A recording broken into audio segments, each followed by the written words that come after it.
Hi, LifeBridge family. We want you to know that we love you and enjoy worshiping together with you, whether you're at home or you're with us in person.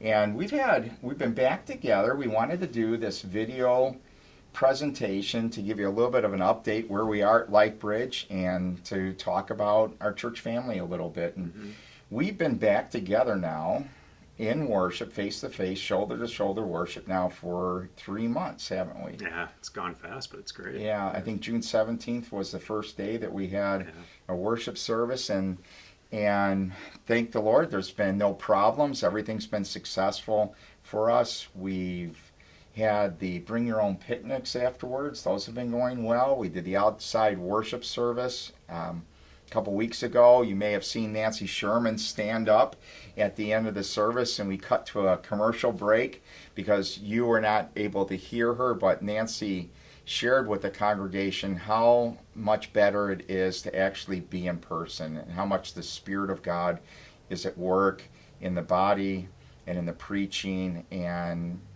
in that time actually encourage those who are healthy enough to come back and to be a part of the body of Jesus Christ. So it's been good for us to be together as a church for these past 3 months. It really is. There's something about being together as a body, and I think over the since COVID started back in March and April, I think we've been very focused on our physical health, and that's an important thing, and clearly we need to be focused on our health.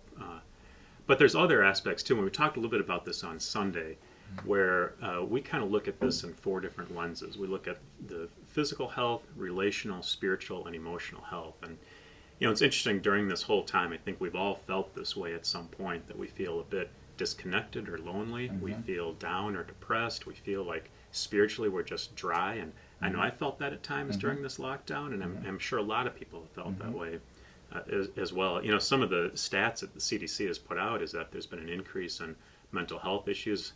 11% of people have said that they have attempted or considered attempting suicide, which is horrible to think about. Yeah, the same time a year ago it was only 4%, so things have really climbed in that area. So you see that as an impact of being locked down. And so that's where as a body, it's good to be together, because there's something about the connection face to face, in person, hearing each other worship together, interacting with each other, hearing the word preached and challenge each other, that you just don't get sitting at home by yourself. Now, clearly there are folks that have underlying health conditions that need to stay home, and we need to be sensitive to that. But I think a lot of us are realizing that it's good to be back together.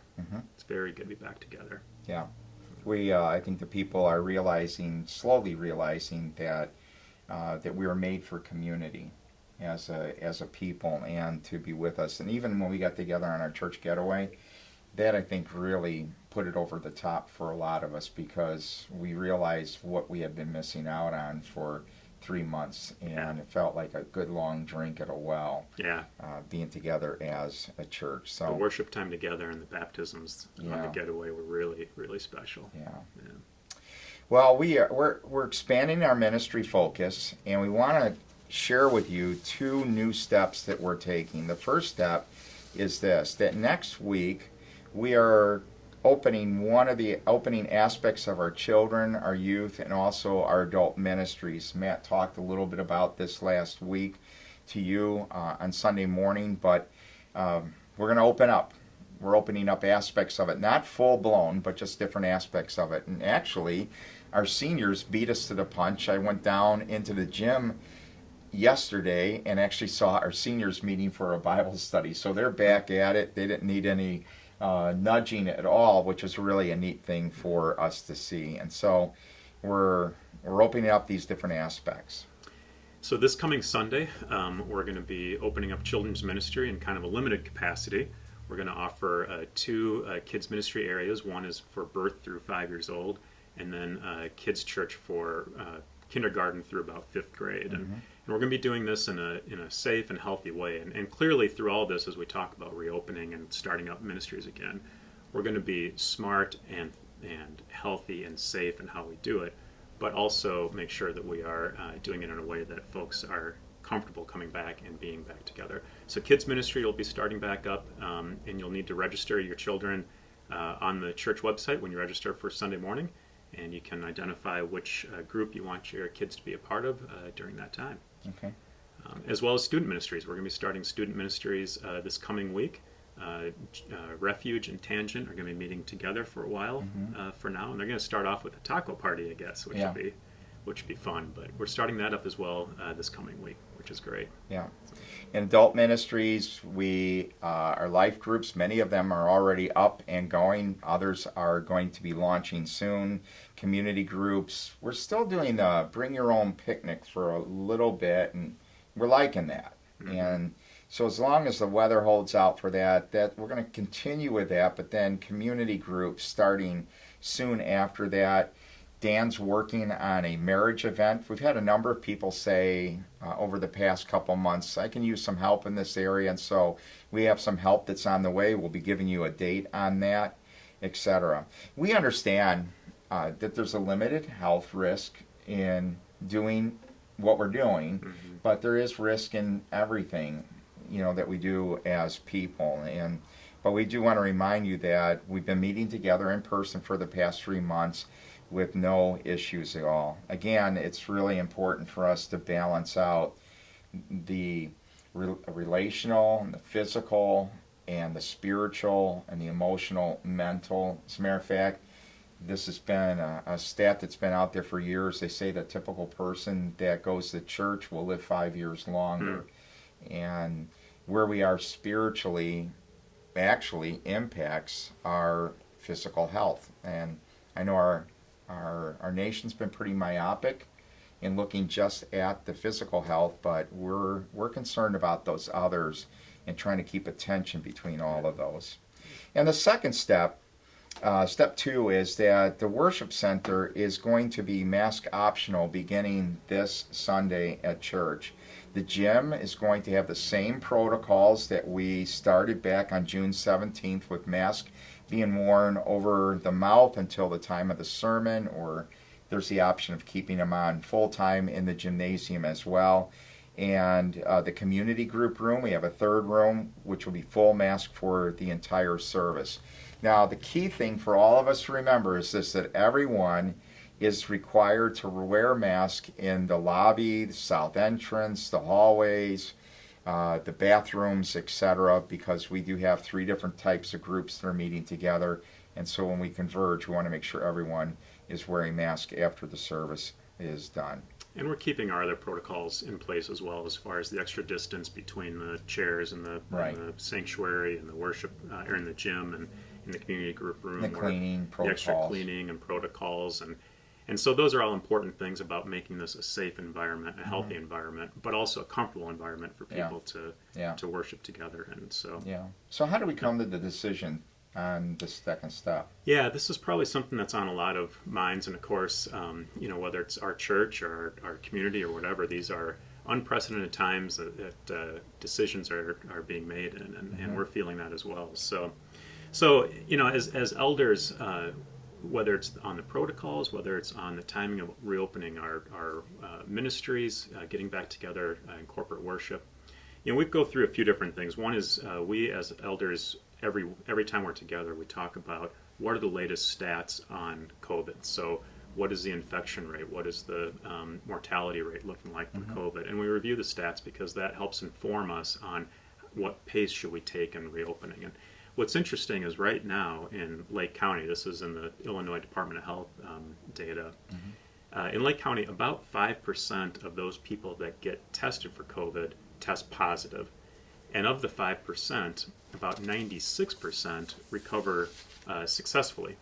So we feel like that's a good trend in the data, in that the severity of COVID seems to be not where it was back in March, April, and even into May. And so we've learned a lot of things since then as well, too. Yeah, there's better therapeutics on the market today that can be taken to help the healing process with it. So we look at the stats, and we try to say, okay, that kind of helps us guide the pace of what our reopenings look like.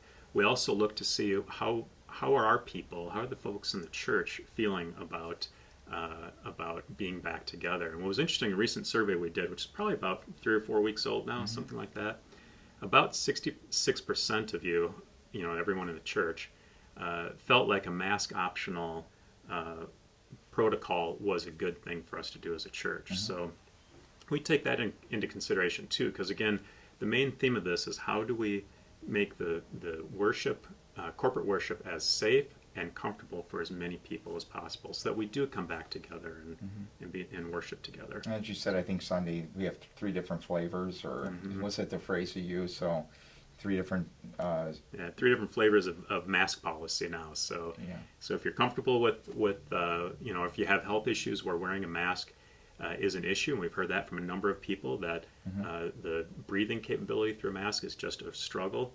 Well, join us in the sanctuary where you can take the mask off during the entire worship service. Yeah, we were talking just this past Sunday.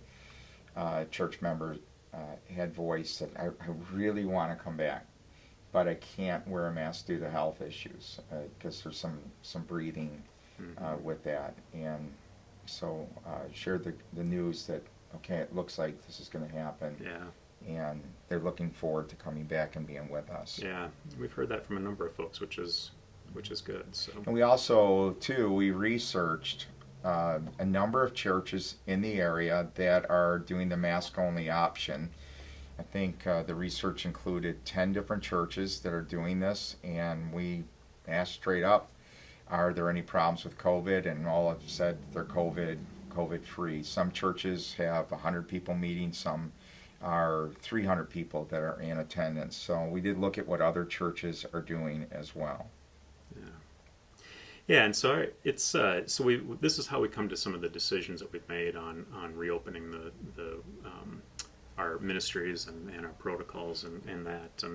And of course, in all of this, we want to make it clear that we will continue to make sure that this is a healthy, safe environment. And hopefully you hear that from us. Hopefully we've been clear in that, that it's kind of two priorities: healthy, safe, comfortable environment, but also being back together as a church.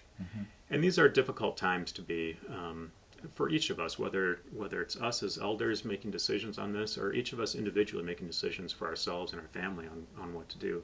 These are difficult things, and we need to pray for each other. We ask that you pray for us as elders as we make decisions and plans on how to reopen church and restart ministries. And of course, we're praying for our people as each of us make decisions on what's best for us. I'd say that I know for myself, and I'm sure this is for all of the elders, we feel the weight.